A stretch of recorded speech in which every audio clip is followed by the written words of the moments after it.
Bonjour tout le monde et bienvenue pour une vidéo pas comme les autres où je vais vous montrer en détail comment j'ai pu lancer mon premier jeu mobile avec un budget total de 600€. On verra pas à pas comment on passe de ça à ça. Alors prenez de quoi boire, mettez-vous à l'aise car on décolle vers le monde du développement mobile. Comme beaucoup d'entre vous, j'aime jouer aux jeux vidéo, même si j'ai de moins en moins de temps en ce moment. Mais quoi de mieux que de créer son propre jeu à soi? J'ai été contacté par Fiverr, qui est le sponsor de cette vidéo, qui est un site que vous connaissez sûrement et que j'ai déjà utilisé sur ma chaîne à travers de nombreuses vidéos. Fiverr vous permet d'embaucher des freelances dans n'importe quel domaine, de n'importe quel pays, et ça commence à partir de seulement 5$. Ils m'ont demandé de mettre en avant la plateforme via un contenu créatif, et comme je suis sur la plateforme depuis 2016, j'ai tout de suite accepté. Tout projet commence par une idée. En ce moment, je joue pas mal à Arch Hero et en me baladant un peu sur le store, j'ai remarqué que les jeux de type énigme fonctionnaient très bien. Je commence alors à réfléchir et à noter plusieurs idées de jeux sur mon cahier. Voici les idées que j'avais. Un jeu d'énigmes pur, un jeu qui ressemble fortement à Arch Hero, un quiz, un platformer un peu futuriste. Bon, comme vous pouvez le voir, c'est parti un peu dans tous les sens, mais cela m'a aidé à jauger quelle durée il faudrait pour faire chaque jeu, et surtout quelle charge de travail nous aurions besoin pour finaliser dans les temps. Je dis on car Vic m'a aidé sur ce projet, et pour ceux qui ne le connaissent pas, c'est le monteur de la chaîne depuis maintenant 2 ans, mais avant tout c'est un abonné qui est devenu un ami et que je connais maintenant depuis 6 ans. Après mûre réflexion, je me suis dit que ce serait pas mal de faire un mélange entre un roguelike à la Arch Hero et un jeu d'énigmes. Pourquoi ne pas mêler un gameplay fun tout en ajoutant une couche de complexité intellectuelle? L'idée serait d'avoir plusieurs niveaux où il faut soit utiliser sa tête, soit ses skills pour pouvoir passer. Là, je savais qu'on tenait un truc, et après quelques échanges avec Vic, on a décidé de partir sur ça. D'ailleurs, je vous mets le lien du jeu dans la description, il est disponible actuellement que sous Android, mais il arrive très rapidement sous iOS. Si vous le téléchargez et que vous kiffez le jeu, n'oubliez pas de laisser une note 5 étoiles sur le store car ça aide énormément au classement sur le Google Play Store mais aussi sur l'App Store. Une fois l'idée bien en tête, il fallait maintenant trouver un développeur pour transformer tout ça en projet concret. Là bien sûr je vais sur Fiverr dans la section développement de jeux mobiles et je filtre sur les pays francophones. C'est une feature que j'apprécie tout particulièrement car cela me permet de gagner du temps dans la communication avec les développeurs et d'avoir des gens qui parlent la même langue que moi.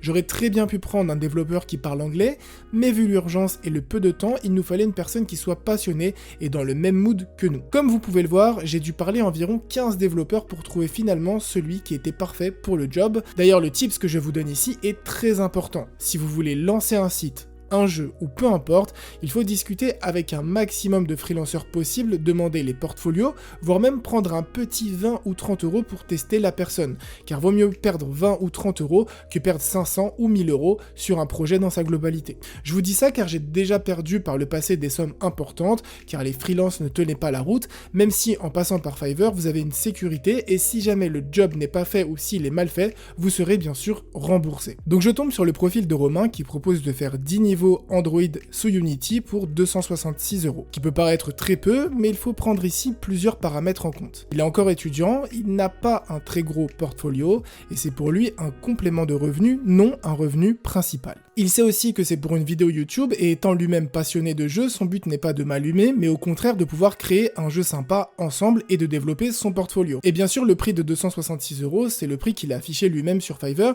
donc moi forcément je vais me baser dessus. Il faut que vous compreniez que lorsque l'on débute dans un domaine, il faut déjà prouver. Il faut créer de la matière pour ensuite débloquer des plus gros contrats sur le long terme. Donc après une petite discussion avec Romain, on se met d'accord sur 500€ pour 20 niveaux, ce qui me revient à 540€ avec les frais Fiverr. A noter que je lui ai dit que c'était pour une vidéo YouTube et je lui ai donné un maximum d'informations sur le projet pour ne pas avoir de surprise par la suite. Ça c'est très important, donner vraiment le maximum d'infos, un cahier des charges, etc. Des jeux de modèles, des exemples, pour vraiment pas avoir de surprise par la suite. On a maintenant une idée et un développeur, mais on n'a aucun design ni aucune direction artistique. J'aurais pu payer un designer 300, 400, 500€ pour créer des designs sur mesure, mais je n'avais ni le temps ni l'argent pour faire cela. Donc comment faire pour ne pas se ruiner et quand même avoir des assets graphiques qui déchirent? Il y a ce qu'on appelle des marketplaces qui ont pour but de permettre aux designers de vendre leurs créations au prix qu'ils veulent. Je suis personnellement passé par itch.io qui regorge de pépites à prix plus que raisonnable. J'aime beaucoup passer par ce genre de plateforme car ça aide les petits créateurs et moi en tant que créateur de jeux, ça me permet d'avoir de super designs à bon prix. J'ai donc acheté 4 packs. Sunnyside, qui est le pack principal, qui est vraiment magnifique, que j'ai eu pour 20 € et qui a donné vraiment le ton du jeu. Le deuxième pack est un pack de monstres aussi très joli que j'ai pu avoir pour 8 €. Le troisième pack est un pack de tilesets, soit des maps de donjons pour 10 €. Et enfin une fonte pour 1 €, ce qui nous fait un total de 40 € pour arrondir. Ce qui, comme vous pouvez vous en rendre compte, n'est pas vraiment très cher pour le design graphique d'un jeu complet, mais encore une fois, n'importe qui peut acheter le même pack que moi et faire un jeu avec, voire même faire le même jeu que moi. Aussi, on n'est pas sur du design sur mesure, donc si je veux que mon perso se transforme en monstre, on n'a pas l'animation qui va avec, et donc ça ne sera pas possible de faire ça. Il faut en fait pouvoir bloquer son esprit sur ce qu'on a acheté pour faire avec ce qu'on a. C'est vraiment l'expression faire avec ce qu'on a, tout simplement. On a l'idée, le dev, les assets graphiques, mais on a encore 0 niveau. Si vous remarquez bien, j'ai attendu d'avoir le design et l'ambiance globale pour plancher sur les niveaux, car comme j'ai dit juste avant, on est limité par ce que l'on achète. Vic s'est occupé de la majorité des levels et ses maquettes sont très propres, ce qui a permis à Romain de travailler rapidement et efficacement. Le plus relou pour un dev, c'est un client qui est pas organisé et qui ne sait pas du tout ce qu'il veut. Ici, on a été très carré dès la base, ce qui a permis d'aller très vite et surtout de ne pas faire perdre du temps à Romain. Prenez du temps pour faire des maquettes de qualité, facilement compréhensibles, et encore une fois, il vaut mieux perdre 5 minutes sur Adobe XD, Paint ou Photoshop que faire perdre 2 heures aux développeurs sur votre jeu. Restez focus et organisé dans un projet aussi petit soit-il, c'est vraiment la base. On a donc utilisé plusieurs outils pour arriver à nos fins. Trello pour la partie développement, ce qui nous a permis de suivre les tâches et l'avancée de Romain en temps semi-réel. Discord en créant un groupe à 3, ce qui nous a permis de faire des screen shares et d'envoyer des petits fichiers très rapidement. Google Drive pour stocker tous les fichiers. Adobe XD pour créer des maquettes, et Fiverr pour tous les documents sensibles et la sécurité du projet. Comme vous pouvez le voir, c'est important d'utiliser les bons tools pour les bonnes fonctions. Encore une fois, on a bossé sur pas mal de projets avec Vic et on a l'habitude de collaborer ensemble. Mais ne négligez surtout pas cette partie car une mauvaise organisation conduira forcément à un projet bancal. Afin de pouvoir avoir le développement le plus fluide, on est parti sur une méthode en sprint qui consiste à découper le projet en plusieurs parties pour ensuite faire un sprint jusqu'à la fin de chaque partie. Une fois la partie terminée, Romain m'envoie une APK pour tester le jeu et par la suite je fais mes retours pour qu'il puisse corriger.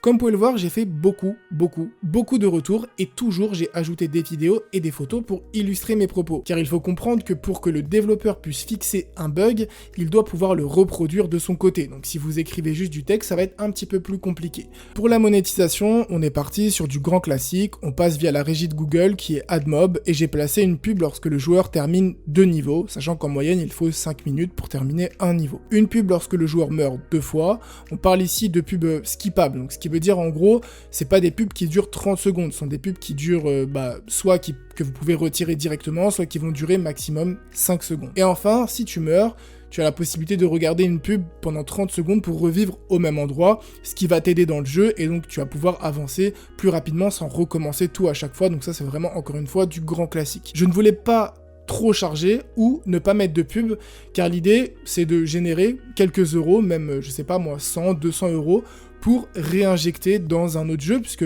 on a tellement kiffé en fait la création du jeu avec Romain et Vic, etc., qu'on s'est dit bah ce serait cool peut-être de faire un autre jeu, c'était une très belle expérience, donc pourquoi pas générer quelques euros avec ce premier jeu pour ensuite faire un deuxième jeu. Une fois le jeu terminé, on peut créer le compte développeur chez Google pour publier le jeu sur Android. La création du compte coûte 25 € et c'est à vie. Pour le nom du studio, je me suis pas cassé la tête, j'ai pris mon ancien nom de la chaîne YouTube et j'ai donc mis Monsieur Game.